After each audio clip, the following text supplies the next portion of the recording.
There is a clock ticking.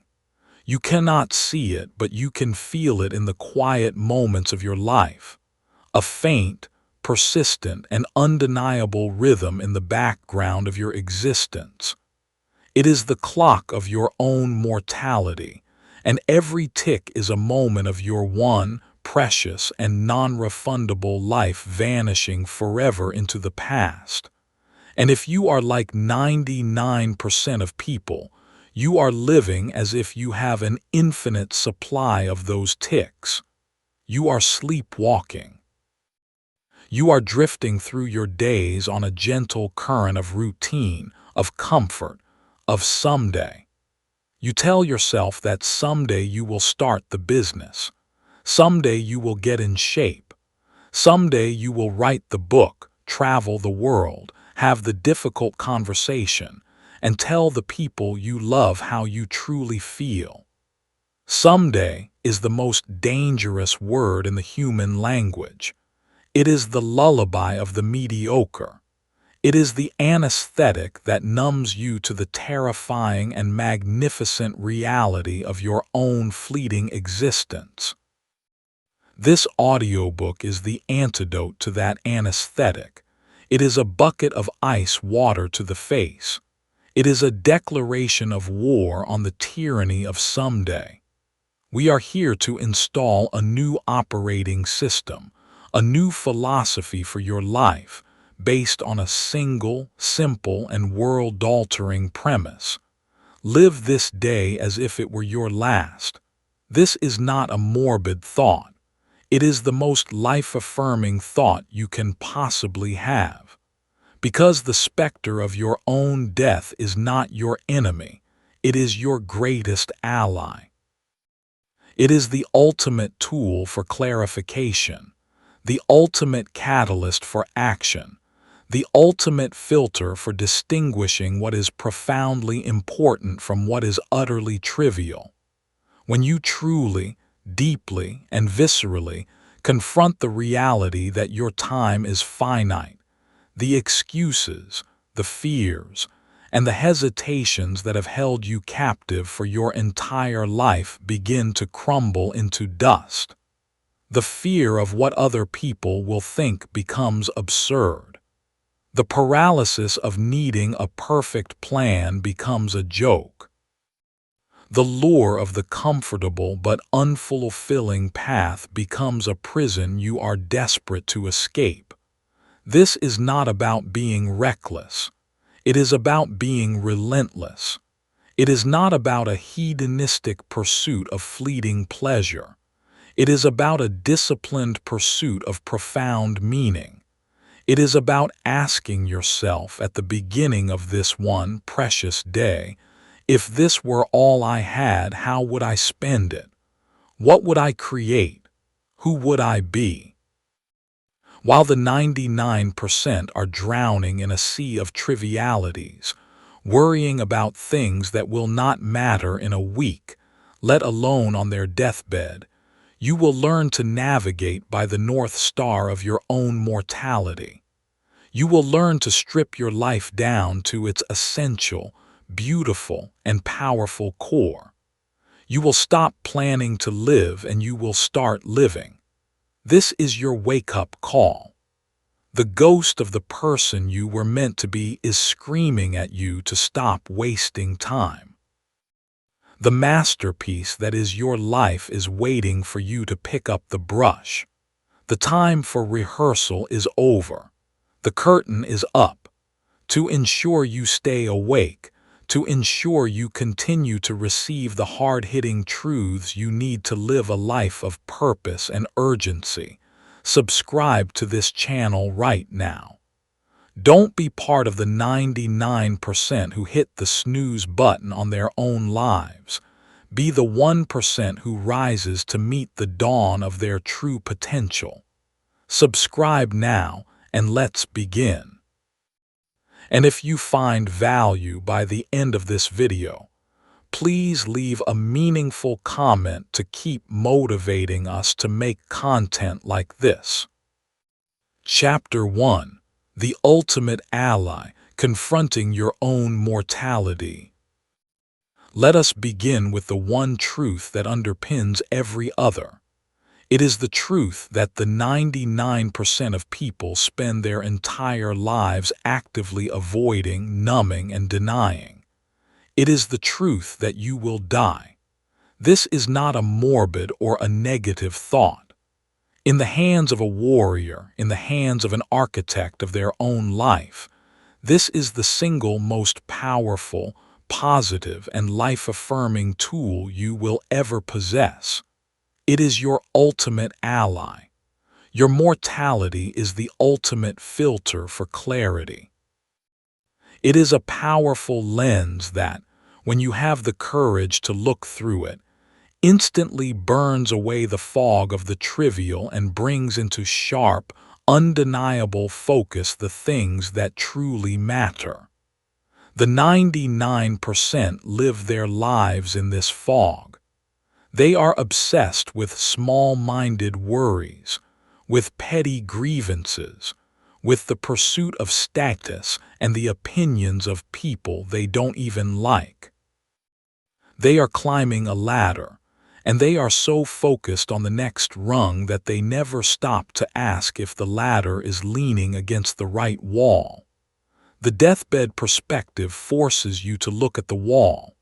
When you imagine yourself at the end of your life looking back, the trivialities of your current existence are revealed for what they are: dust.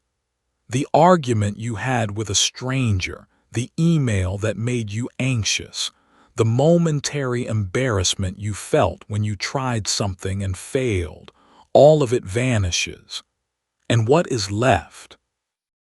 The big rocks, the relationships you nurtured, the contribution you made, the risks you took, the love you gave, the person you became. This is not a theoretical exercise. It is a practical, strategic tool that you must learn to use, not once at the end of your life, but every single day. The habit you must cultivate is the daily deathbed meditation. Every morning for just 2 minutes, you will close your eyes and you will imagine that today is it. Today is your last day. You will feel the weight of that reality. You will feel the preciousness of the 24 hours that lie before you. And then, from that perspective, you will ask yourself a series of powerful questions. With this one day, who do I need to connect with? What one thing do I need to create?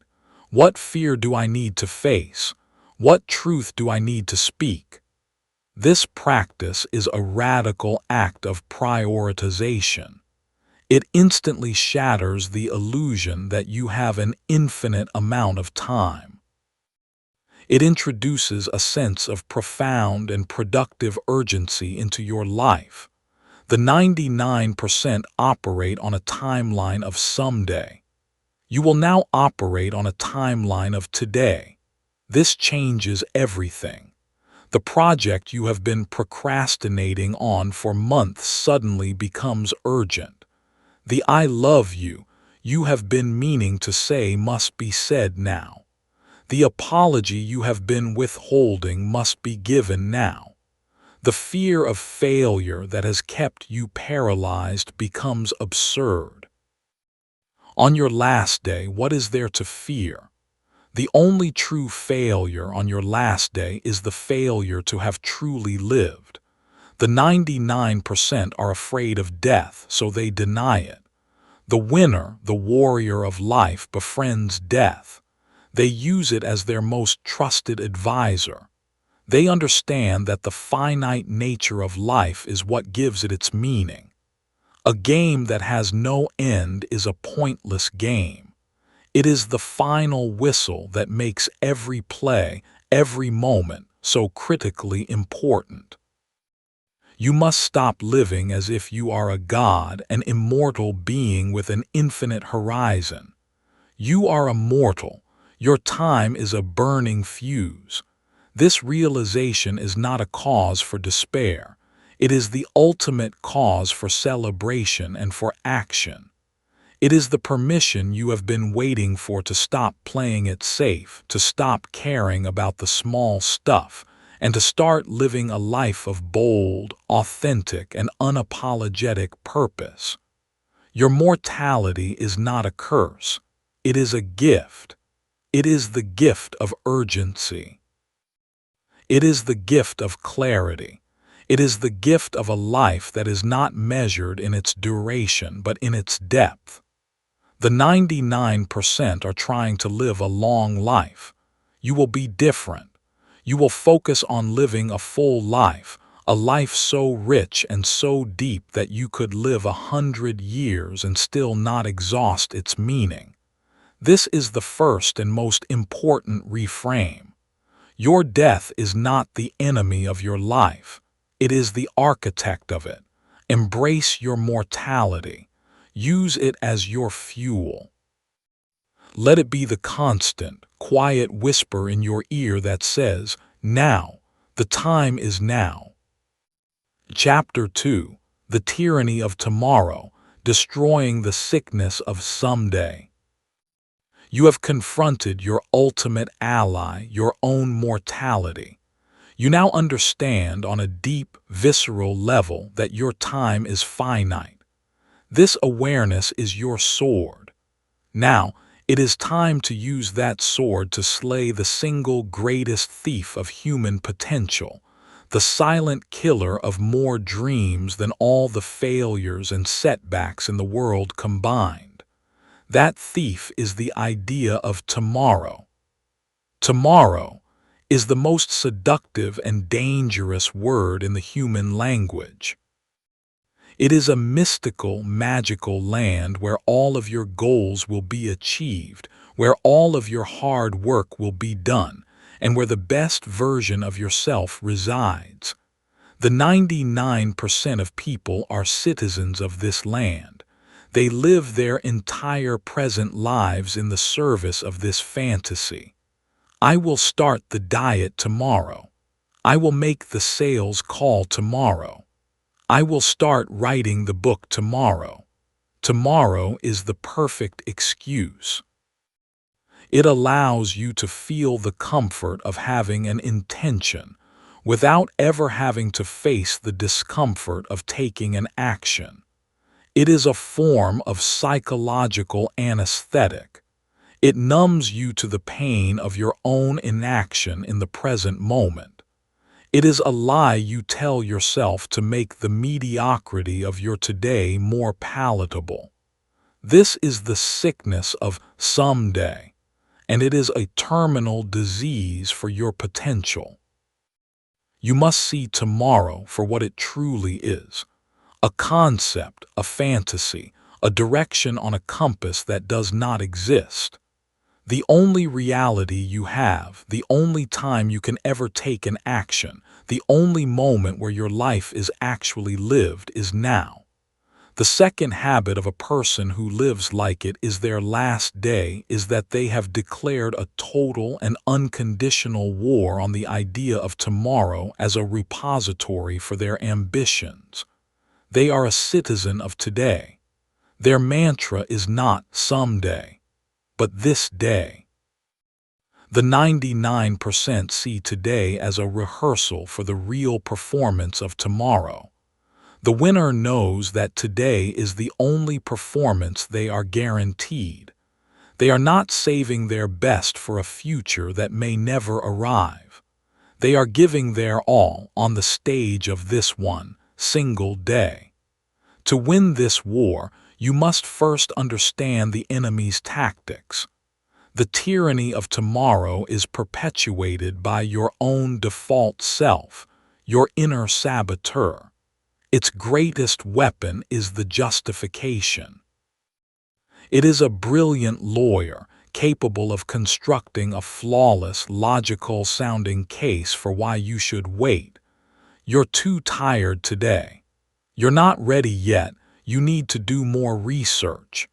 The conditions aren't perfect. It's better to start fresh on Monday. This is the propaganda of the enemy.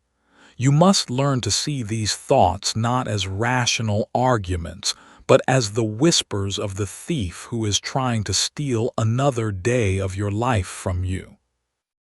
The antidote to this propaganda is a bias toward immediate, imperfect action. This is the one-touch principle. For any task you have been putting off, your goal is not to finish it. Your goal is to simply touch it right now. If you have been avoiding a report, your goal is not to write the report. Your goal is to open the document and write one sentence. If you have been avoiding the gym, your goal is not to do a 1-hour workout.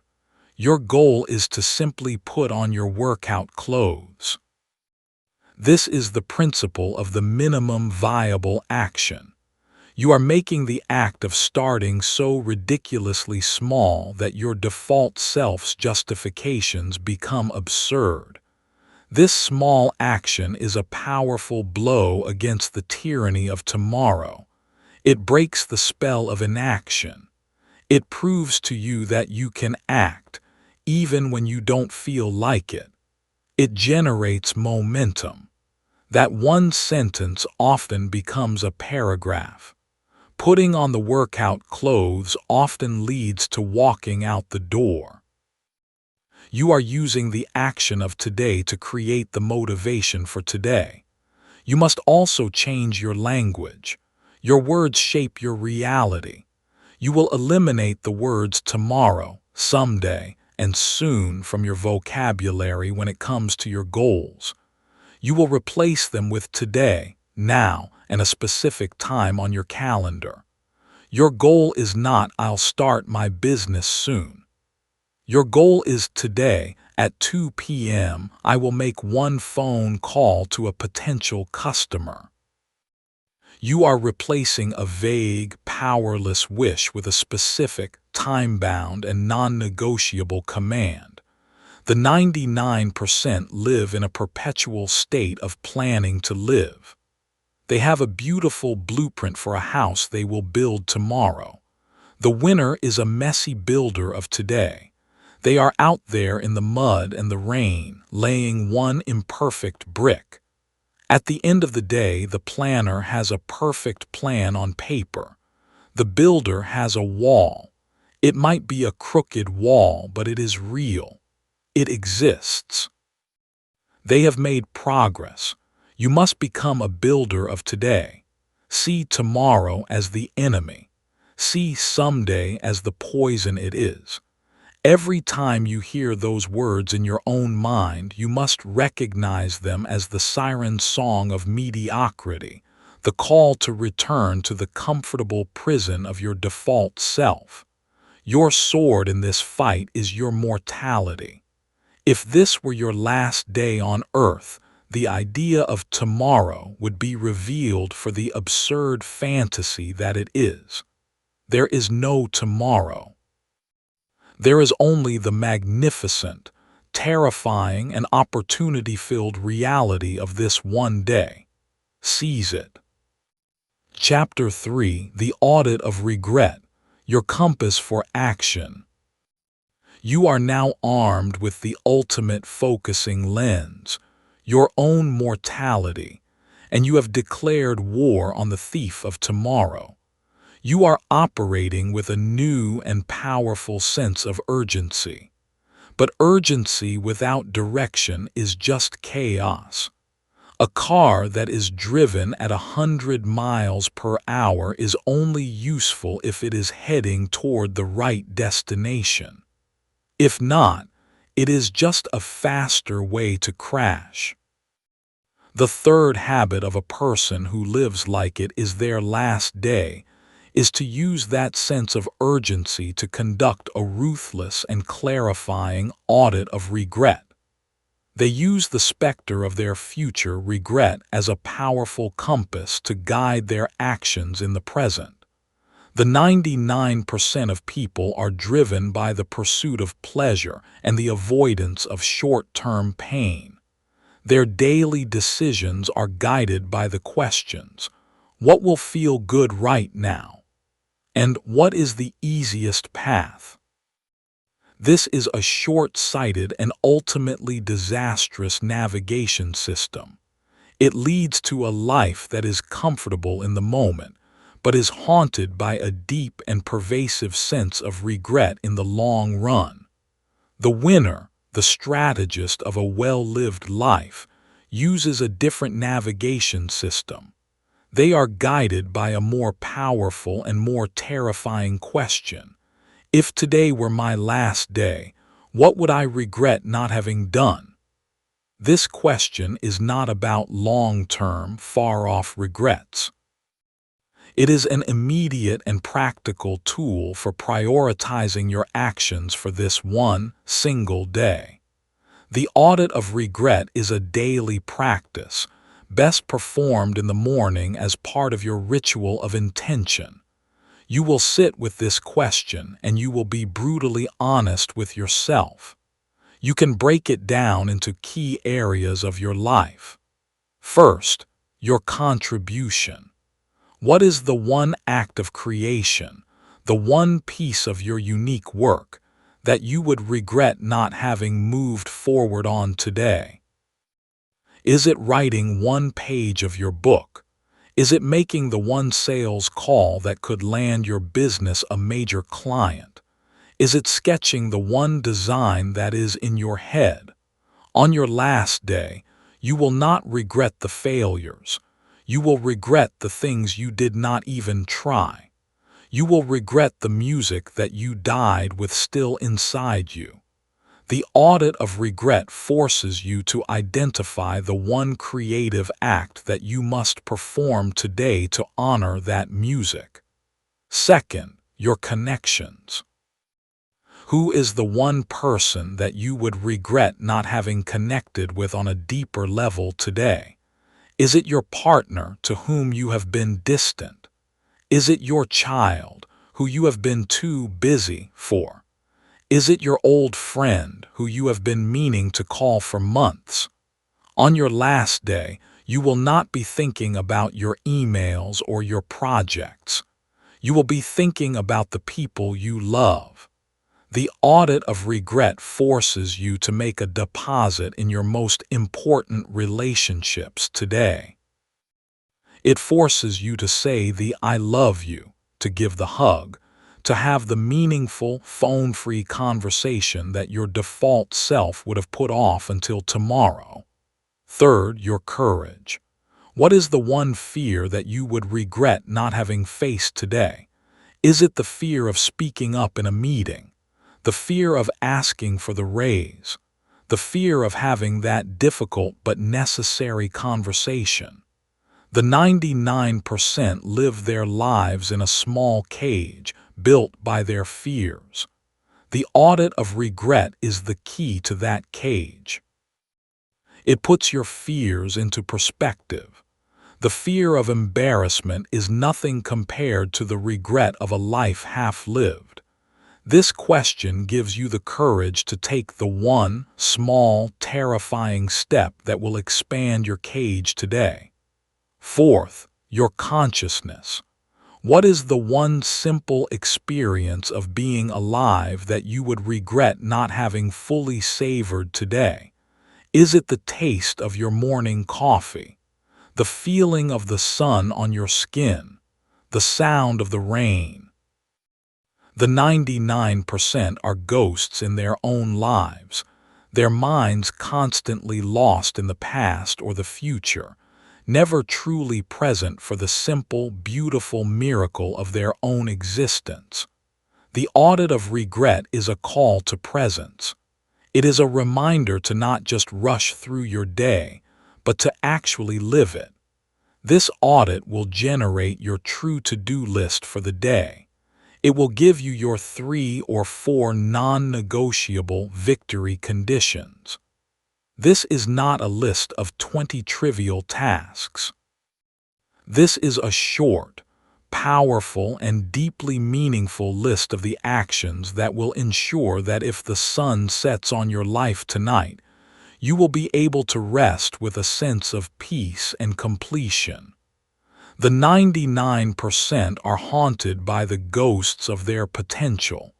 the specters of all the things they could have been, should have been, would have been, if only they had acted. Your audit of regret is an act of ghost busting. It is you, consciously and deliberately, choosing to live in a way that will leave no room for those ghosts to gather. It is the ultimate tool for a life of no regrets. Not as a cheesy tattoo, but as a daily, disciplined, and magnificent reality. Chapter 4: The Liberation of No, the Power of a Finite Life. You now have your compass, the audit of regret, which is pointing you toward the few vital actions that truly matter. But in a world of infinite demands on your time and your attention, your ability to move in the direction of your true north is entirely dependent on your ability to resist the 1,000 other currents that are trying to pull you off course. This leads us to the fourth habit of a person who is living with urgency. They have mastered the liberating power of no. The 99% of people are drowning in a sea of yes. They say yes to every meeting request, every social invitation, every colleague who asks for just a minute of their time. They do this because they are driven by a deep-seated fear. It is the fear of disappointing others, the fear of conflict, the fear of missing out. They believe that saying yes makes them a good person, a team player, a helpful friend. But what they do not realize is that every time they say a weak yes to something that does not matter, they are implicitly saying a powerful no to something that does. Every hour spent in a pointless meeting is an hour not spent on their most important project. Every evening spent at a social obligation they don't want to be at is an evening not spent with their family or on their own personal growth.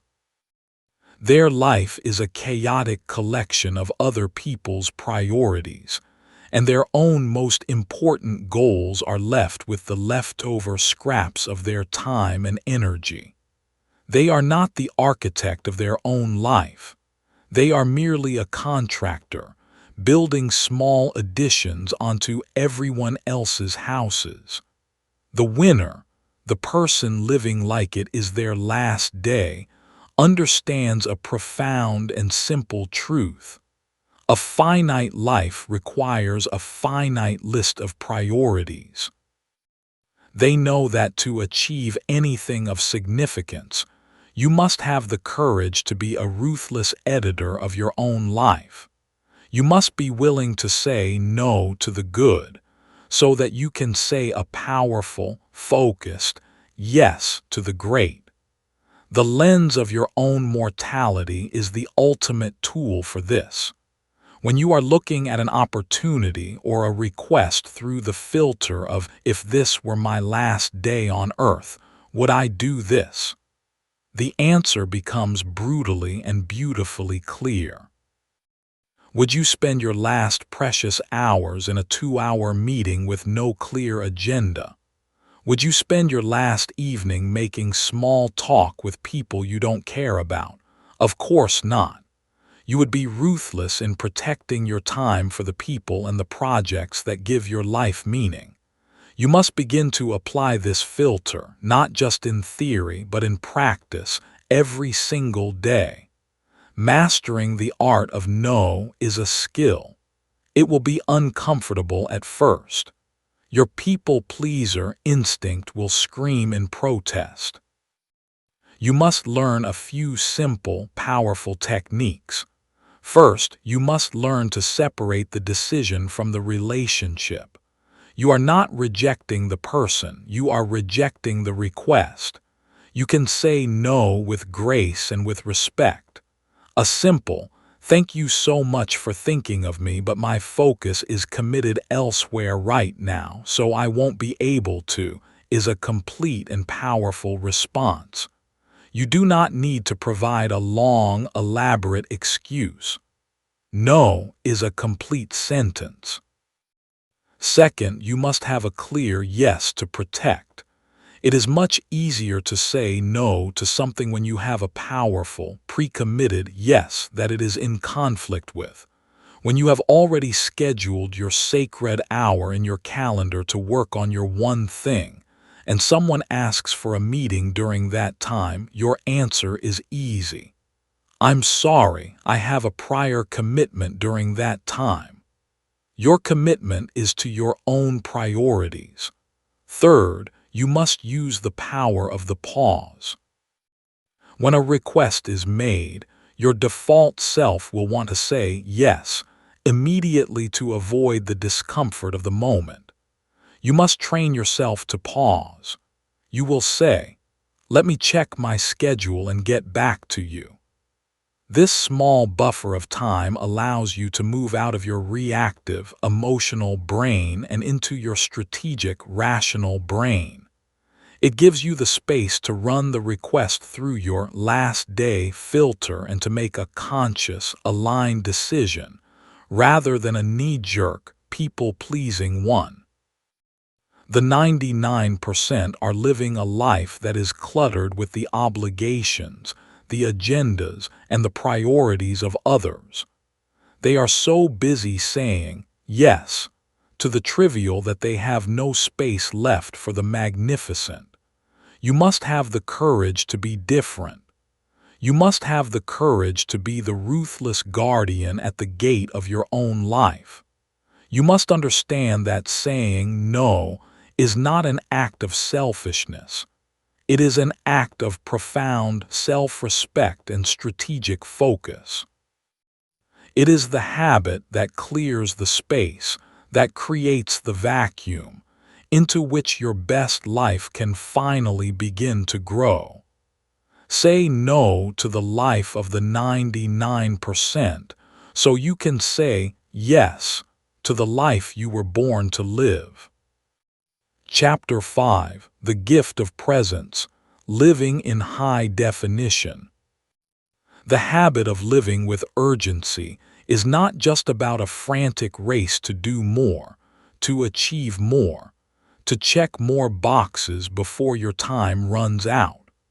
That is a shallow and stressful interpretation that the 99% often fall into.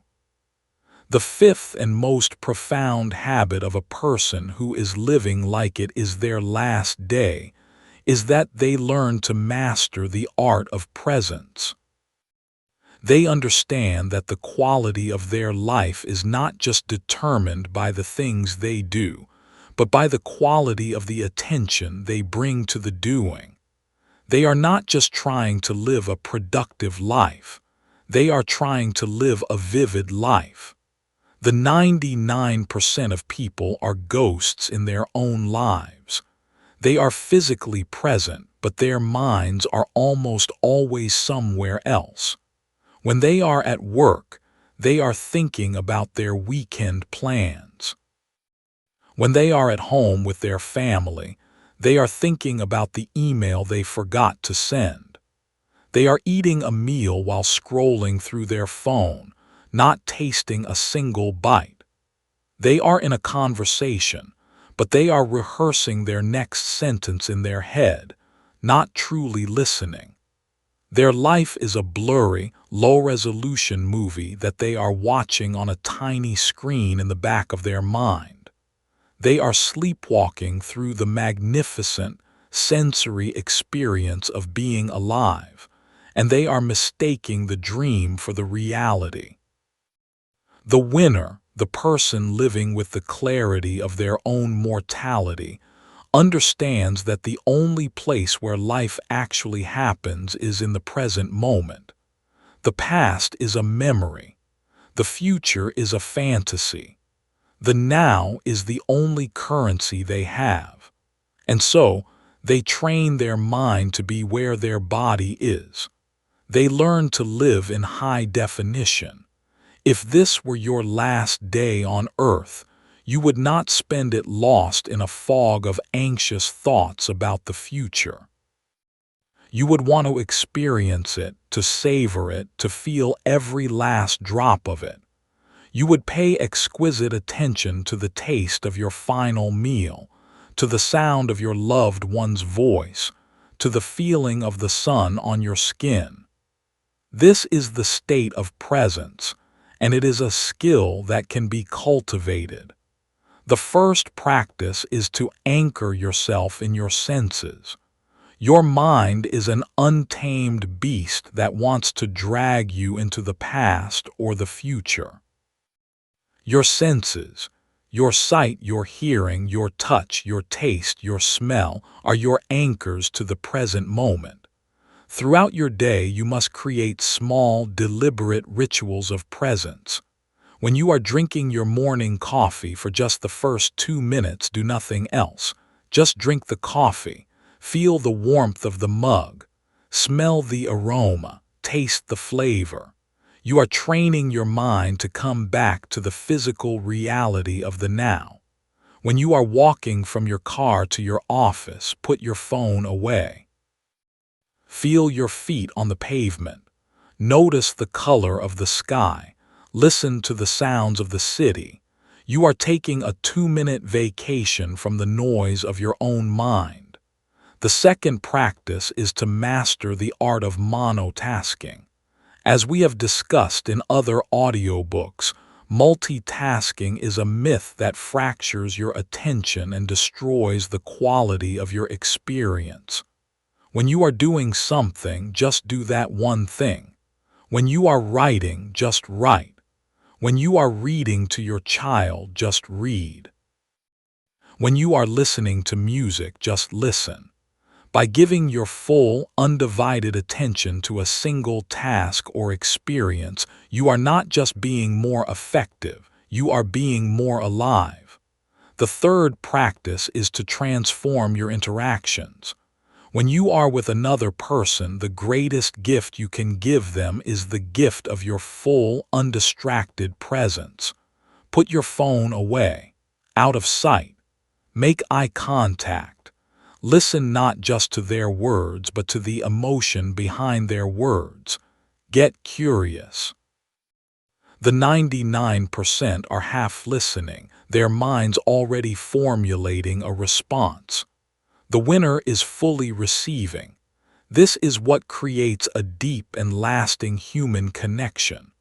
The 99% have 1,000 shallow connections. The winner cultivates a few profoundly deep ones, and it is all built on the foundation of their presence. This is not about being a Zen master 24/7. Your mind will wander. That is what minds do. The practice of presence is not the art of never leaving the present moment. It is the gentle, compassionate, and relentless art of coming back to it over and over again. It is the act of noticing that you are lost in thought, and then gently guiding your attention back to the breath, back to the conversation, back to the life that is happening right here, right now. If today were your last, you would not want to miss it. You would not want to be a ghost at your own final feast. You would want to be there, in full, vibrant, high-definition color. That is the gift of presence. And it is a gift that is available to you, not just on your last day, but on every single day, if you simply have the discipline to unwrap it. Chapter 6. The courage to be authentic, speaking and living your truth. On your last day on earth, you will not have the time or the energy for masks.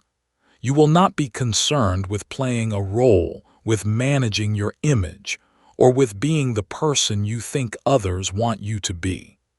On your last day, you will have an overwhelming and urgent desire to be, finally and completely, yourself. The sixth habit of a person who lives with this level of urgency is that they cultivate the courage to be authentic, to speak and to live their truth, not just on their last day, but on every day. The 99% of people are living a life of quiet inauthenticity. They are social chameleons, changing their colors to blend in with whatever environment they are in. They hold back their true opinions in a meeting for fear of rocking the boat. They say yes to social invitations they want to say no to for fear of offending someone. They pursue a career path that their heart is not in because it is the safe and respectable thing to do. Their life is a performance, a carefully curated act designed to win the approval and to avoid the judgment of the outside world. And this performance is exhausting. It is the source of a deep, soul-level fatigue. It is the feeling of being a stranger in your own life. The winner, the person living with the clarity of their own mortality, understands that this is a tragic waste of their one precious life. They have made a courageous decision. They would rather be disliked for who they are than be loved for who they are not. They are not trying to be liked. They are trying to be real. And in that authenticity, they find a new and profound source of power and presence. The first practice in this habit is to learn to speak your truth. This is not a license to be a jerk or to be brutally honest without compassion. It is the discipline of communicating your thoughts, your feelings, and your needs with clarity, with respect, and without apology. The 99% are masters of the unspoken. They swallow their frustrations, they hide their disagreements, and they hint at their needs, hoping that others will be mind readers. This leads to resentment, to passive-aggressive behavior, and to a life filled with misunderstanding. The authentic individual learns the skill of assertive communication. They can say, "When you do X, I feel Y, and what I need is Z." They can say, "I see that differently, from my perspective." They are not attacking the other person. They are owning their own experience and expressing it clearly. This is a skill and it requires practice. Start in low-stakes situations. Practice expressing a simple preference or a polite but dissenting opinion. You are building the muscle of your own voice. The second practice is to live in alignment with your values. As we have discussed, you must first define your core values. But then, you must have the courage to make them the guiding principles of your actions, even when it is difficult or unpopular. If integrity is one of your values, you will have the courage to speak up when you see something that is wrong, even if it puts you at risk. If growth is one of your values, you will have the courage to leave a comfortable but stagnant job, even if everyone else tells you that you are crazy. The 99% have a set of aspirational values that they talk about, but their actions are dictated by convenience and social pressure. The winner has a set of operational values that they live by every single day. The gap between their words and their deeds is small. This is integrity. The third practice is the willingness to be vulnerable. The 99% are trying to project an image of perfection. They are afraid to admit when they don't know something, to ask for help, or to share their struggles. This creates a barrier between them and the world. The authentic individual understands that vulnerability is not a weakness, It is the ultimate strength. It is the courage to show up and be seen as you are, imperfections and all. This is what creates a true human connection. When you are willing to be vulnerable, you give others permission to be vulnerable too. You create a space of trust and authenticity.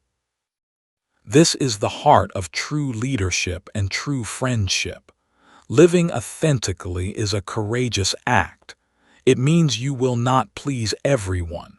It means you will be misunderstood. It means you may be rejected. But the lens of your mortality puts this into perspective. The temporary discomfort of another person's disapproval is nothing compared to the lifelong, soul-crushing regret of having never been yourself. On your last day, you will not be wishing you had been more popular or more agreeable. You will be wishing you had been more you. Don't wait until your last day to give yourself that gift. Start today. Speak your truth. Live your values. Have the courage to be imperfectly, magnificently, and unapologetically you. Chapter 7. The Freedom of Detachment. Releasing the need for an outcome. You are now acting with a sense of profound urgency, guided by your compass of regret, and with a new and powerful commitment to your own authenticity. You are taking bold actions, but there is a subtle trap that can still sabotage your efforts and poison your experience of this one precious day. It is the trap of attachment. It is the desperate, white-knuckled grip that the 99% have on their desired outcomes. The 99% of people chain their entire sense of well-being and their self-worth to a specific, external result. I will be happy when I get the promotion. My day will be a success if I close the deal. I will feel confident after they approve of my work. Their internal state is a hostage to an external event that they do not fully control.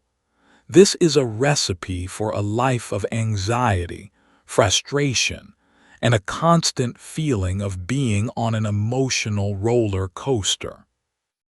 When things are going their way, they are on a high.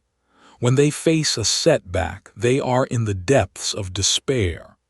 The winner, the person living with the wisdom of their final day, has learned to practice the art of detachment. This is a profound and liberating habit. Detachment is not the same as apathy. It is not about not caring. It is about caring deeply about your effort while releasing your desperate attachment to the outcome. It is the mindset of the warrior who goes into battle committed to fighting with all of their skill, courage, and integrity, while at the same time accepting that the final outcome of the battle is not entirely in their hands. Their honor is not found in the victory, but in the quality of the fight. The seventh habit is to fall in love with the process and to be detached from the prize. Why is this so powerful? First, it liberates you from the fear of failure. When your self-worth is not tied to the outcome, you are free to take on bigger challenges and bolder risks. If you ask for the sale and the person says no, it is not a reflection on you. It is simply a result. You can analyze it, learn from it, and move on to the next one without the emotional baggage of a bruised ego. The 99% are so afraid of the no that they often don't even ask. The detached professional asks, knowing that their job is simply to ask with excellence. Second, it allows you to perform at your peak. Attachment to the outcome creates anxiety and tension. This performance anxiety is what causes the athlete to choke in the final moments, the speaker to forget their lines. When you are detached from the outcome and focused solely on the execution of the present moment, on this one pitch, on this one sentence, your mind is clear, your body is relaxed, and you can enter a state of flow where your best performance happens effortlessly. Third, it is the only path to a sustainable sense of inner peace. If your happiness is dependent on the external world constantly aligning with your desires, you are doomed to a life of frustration. The world is chaotic and unpredictable. The only thing you have 100% control over is your own actions and your own character. By placing your sense of well-being on these internal, controllable factors, you are building your house on a foundation of rock, not on the shifting sands of external circumstance. You must practice this detachment. Before you enter a high-stakes situation, a negotiation, a presentation, an important conversation, you will perform a small ritual. You will take a moment to set two intentions. Your first intention will be for your process. My intention is to show up with full presence, to communicate with clarity, and to act with integrity. Your second intention will be for your outcome. I will be completely open and detached from the final result. You are consciously separating the two. You are taking radical ownership of your process, and you are surrendering your control over the ultimate outcome. On your last day, you will not be measuring your life by the number of wins and losses on your external scoreboard. You will be measuring it by the quality of the character you built. Did you show up with courage? Did you act with integrity? Did you love with an open heart? These are the process goals. These are the things that are entirely within your control. The 99% are white-knuckling their way through life, desperately trying to control a world that is fundamentally uncontrollable. This is the source of all their suffering. You will be different. You will have the wisdom to focus on the only thing you can control, the magnificent, powerful, and courageous execution of this one present moment. Do your best, and then let go. That is the freedom of detachment. That is the peace of a life lived with urgent purpose, but without anxious attachment. Chapter 8. The Power of One Day's Legacy. When you hear the phrase, "live like it's your last day," the mind of the 99% often jumps to one of two extremes. The first is a kind of frantic, hedonistic indulgence, a day of quitting your job, spending all your money, and pursuing every fleeting pleasure. The second is a state of paralysis, a feeling that if it were your last day, nothing would matter anyway, so why do anything at all? Both of these are a profound misunderstanding of the principle. The eighth habit of a person who truly lives with this urgency is that they understand that their last day is not an excuse to abandon their work. It is their final and most important opportunity to complete it. It is the habit of building your legacy, not in a lifetime, but in a day. A legacy is not a monument that is unveiled at the end of your life. It is not the sum total of your wealth or your achievements. A legacy is the positive impact that is left behind in the wake of your actions. It is the sum of all the small, daily contributions you make. The 99% think of their legacy as something they will work on someday, when they have more time, more money, more success. They see it as a future project. The winner, the person living with the clarity of their mortality, knows that the only time they can build their legacy is today. Their life's work is not a single grand masterpiece. It is a collection of 30,000 daily sketches. And their obsession is to make today's sketch a work of art. This is the practice of asking, what is my one day's legacy? If today were the final entry in the journal of your life, what would you want it to say? What is the one single act of creation, of contribution, or of courage that you can perform today that will leave a small, positive, and lasting echo in the world? This is not about changing the world in a single day. It is about laying one single, perfect brick for the cathedral of your life. The 99% are overwhelmed by the thought of building the entire cathedral, so they never lay the first brick. The winner knows that the only way to build a cathedral is to focus, with an almost meditative intensity, on the single brick that is in their hands right now. Your one day's legacy is the answer to the question, what is my most important work for today? It is the child of your purpose and your daily victory. It is the one thing that, if you were to accomplish it, would give this day a sense of profound meaning and completion. For a writer, the one day's legacy might be to write one single, beautiful paragraph that perfectly captures a difficult truth. For a leader, it might be to have one conversation that inspires a member of their team to see their own potential. For a parent, it might be to create one small, magical memory with their child. The scale of the act is not the point. The intention and the quality of the execution is everything. This habit gives your daily work a new and profound sense of sacredness. You are not just getting through your to-do list.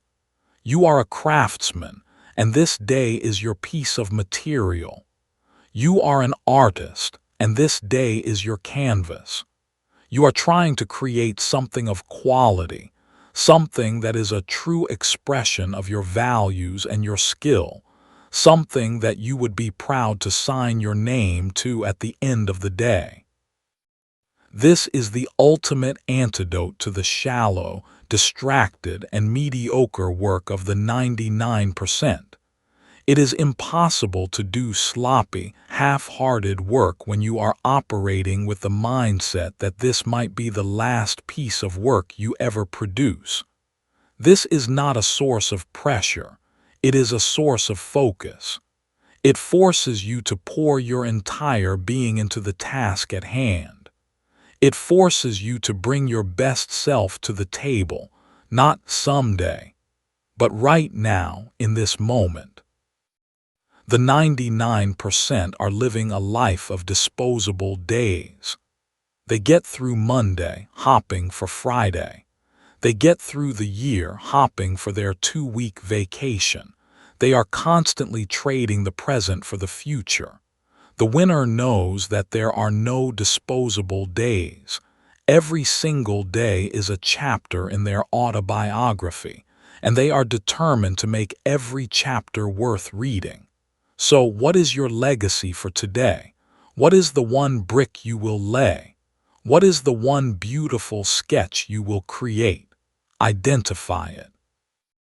And then pour your entire soul into it. Because the magnificent legacy of a lifetime is nothing more than the sum of 1,000 magnificent days, lived one at a time. Chapter 9. The Amplification of Gratitude. As we approach the culmination of this philosophy, We must address an emotion that, in the face of our final day, becomes not just a pleasant feeling but an essential and all-powerful state of being. It is the habit that amplifies the richness of every other habit we have discussed. It is the practice of radical gratitude. The 99% of people live in a state of perpetual lack. Their minds are finely tuned machines for identifying what is missing, what is wrong, what is not enough. They are focused on the goals they have not yet achieved, the possessions they do not yet own, the respect they have not yet earned. Their life is a constant, forward-leaning chase, and this chase creates a chronic, low-grade sense of dissatisfaction. They are living in a beautiful, abundant garden, but their eyes are fixated on the one single weed in the corner. When you are faced with the reality of your last day, this mindset of lack is revealed to be a profound and tragic insanity. On your last day, you are not thinking about what you don't have. You are overwhelmingly, breathtakingly aware of what you do have and what you are about to lose. The simple, miraculous gift of another breath, another sunrise, another conversation with a loved one. These things, which were once taken for granted, are suddenly revealed to be treasures of an infinite value. The ninth habit of a person who lives with this urgency is that they do not wait for their last day to feel this sense of gratitude. They cultivate it as a deliberate and daily practice. They understand that gratitude is not a passive response to getting what you want. It is an active choice to want what you have. It is the ultimate shift from a scarcity mindset to an abundance mindset. This is not a soft, sentimental practice. It is a powerful, strategic tool for enhancing your performance and your presence. First, gratitude is the ultimate antidote to fear and anxiety. It is neurologically impossible to be in a state of fear and a state of gratitude at the same time. The two emotions occupy the same space in your brain. When you are feeling anxious or overwhelmed, the fastest and most effective way to change your state is to consciously shift your focus to what you are grateful for. It is a powerful pattern interrupt. The 99% are at the mercy of their anxious thoughts. The winner has a tool for consciously changing their emotional channel. Second, gratitude is a powerful performance enhancer. When you approach your work from a place of I have to make this sales call, I have to finish this report, your energy is one of drudgery and resistance. When you approach it from a place of gratitude, I get to make this sales call. I have the opportunity to share my value with someone. Your energy is completely transformed. It becomes one of opportunity, of service, of possibility. You are not a slave to your work. You are a privileged participant in it. Third, gratitude is the foundation of resilience. When you face a setback, the 99% focus on what they have lost. The person practicing gratitude has the ability to also see what they still have. They have their health. They have their relationships. They have the lessons they have learned. This ability to see the good, even in the midst of the bad, is what gives them the strength to get back up and to keep going. The practice of gratitude must be a habit, not an accident. The most effective way to do this is to integrate it into your morning and evening rituals. In the morning, you will take 60 seconds to identify 3 specific things you are grateful for. They do not have to be big things. I am grateful for the taste of this coffee. I am grateful for the quiet of this house. I am grateful for the challenge that lies ahead of me today. You are priming your brain at the very start of the day to scan for the positive. In the evening, as part of your shutdown ritual, you will identify one win or one moment from the day that you are grateful for. This is the practice of savoring. You are training your brain to not just experience positive events, but to replay them, to extract the maximum amount of positive emotion from them. The 99% let their positive moments pass by like a fleeting cloud. The winner learns to hold them, to appreciate them, to be nourished by them. On your last day, your entire being will be an explosion of gratitude for the simple, magnificent gift of being alive. Do not wait for that day. The practice of gratitude is the practice of living that final day's wisdom today. It is what transforms a life of frantic chasing into a life of abundant appreciation. It is what allows you to see that you are already living in a kingdom of riches, if you only have the eyes to see it. This habit will not just make you more successful, it will make you more joyful. And that, in the end, is the only victory that truly matters. Chapter 10: The Unbreakable Habit, the Daily Rebirth. We have come to the end of our journey, but we are at the beginning of a new way of living. We have deconstructed the powerful and life-altering philosophy of living each day as if it were your last. It is a philosophy of urgency, of clarity, of courage, of presence, and of purpose. You now have the complete blueprint, but there is a final, crucial question. How do you make this not just a one-day experiment, but a lifelong practice? How do you live with the wisdom of your last day every single day? The 10th and final habit, the one that ties all the others together, is the habit of the daily rebirth. It is the understanding that this philosophy is not a destination you arrive at, but a choice you remake every single morning. The 99% of people live their lives as one long, continuous, and often monotonous sentence. Their yesterday bleeds into their today, and their today will bleed into their tomorrow. They are dragging the baggage of all their past failures, their old habits, and their limiting beliefs with them every single day. They are living in the shadow of their own history. The winner, the person who has truly mastered the art of living, understands a profound secret. Every sunrise is an act of amnesty. Every morning you are given a gift. It is the gift of a clean slate. It is the gift of a new day, a new life, a new opportunity to be the person you want to be. Your past does not have to equal your future unless you choose to carry it with you. The habit of the daily rebirth is a conscious, deliberate ritual of letting go of yesterday and being born again into the fresh potential of today.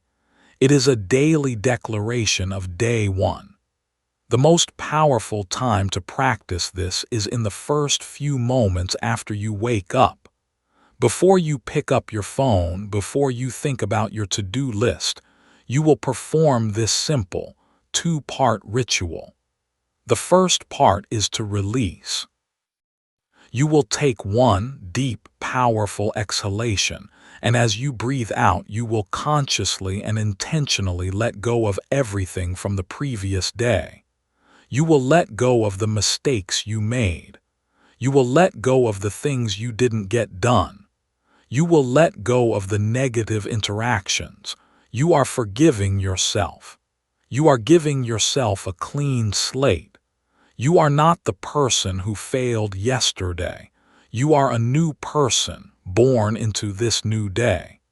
The second part is to receive. You will take one deep, life-affirming inhalation, and as you breathe in, you will receive the gift of the 24 hours that lie before you. You will feel the magnificent potential of this one single day. You will see it not as another monotonous block of time to be gotten through, but as a complete miniature lifetime, a blank canvas upon which you can paint a masterpiece. This simple, 60-second ritual is a profound act of psychological resetting. It is the habit that prevents the philosophy of live like it's your last day from becoming a source of overwhelming pressure. You are not trying to be perfect for the rest of your life. You are just trying to live one single day with excellence. You are just trying to win today. The daily rebirth is what makes this sustainable. It breaks down the intimidating, lifelong journey of becoming your best self into a series of manageable, 24-hour sprints. Your goal is not to be perfect forever. Your goal is to be a little bit better, to be a little bit more courageous, to be a little bit more present for this one day. And then tomorrow morning you will be born again and you will get to try again. This is the ultimate expression of the growth mindset. It is the understanding that you are not a fixed entity. You are a process. You are a becoming. And every single morning, you have the power to choose the direction of that becoming. The 99% are defined by their past. Their identity is a heavy anchor made of all the evidence of who they have been. The winner is defined by their present. Their identity is a choice they make, fresh and new, every single morning. They are not a prisoner of their history. They are the pioneer of their future. This is the habit that ties it all together. Every morning you are reborn. You have a new, finite life. With that perspective, you will confront your mortality. You will destroy the idea of tomorrow. You will audit your potential regrets. You will say your powerful no's. You will embrace the gift of presence. You will live your truth. You will build your one day's legacy. And you will do it all with a profound sense of gratitude. And then you will rest. And tomorrow you will be born again, and you will have the magnificent privilege of doing it all over again. This is not just a way to be more successful. This is a way to be more alive.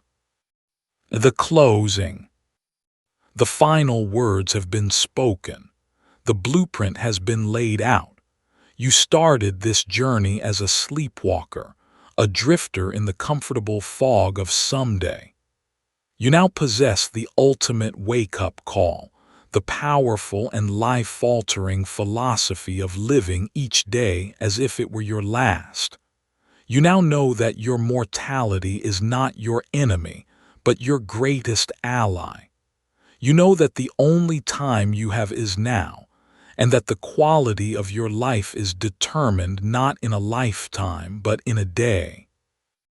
You have the tools to audit your regrets, to say your powerful no's, to live in high-definition presence, to speak your truth, to build your daily legacy, and to do it all with a profound sense of gratitude.